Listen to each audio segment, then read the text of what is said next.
Xo'jajon aka, mashina tayyor. Tayyor bo'ldimi? Ha, tayyor aka. Hozir xo'jayiningizni chaqirib qo'ydim, bir ko'rishib ketay. Ha, yo'q, xo'jayin kelyapti-kanlar. Ancha bo'ldi odamlar kelmaganlariga. Kon, tuzaymiz, omonmisiz? Do'stim, bormisan? O'zi yaxshimisiz? Kelmay qo'ydingiz ishxonaga? Ha, ishlar ko'payib ketdi.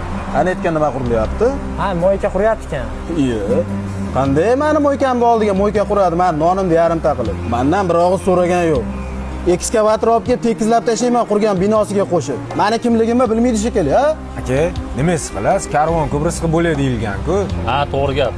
Alloh bergan rizqni hech qachon bandasi yarimta qila olmaydi. To'g'risi, mana bozorga bor, o'ng tarafingda oziq-ovqat do'konlar, chap tarafingda oziq-ovqat do'konlar, hammasi rizqini Alloh beradi. Undan bilan ketma do'stlar. To'g'risi, bu mo'ykan, minib yurgan mashinang, uylar, qasrlarni 2 metr joyga olib keta olmaysiz, bitta kafan bilan ketasan xolos.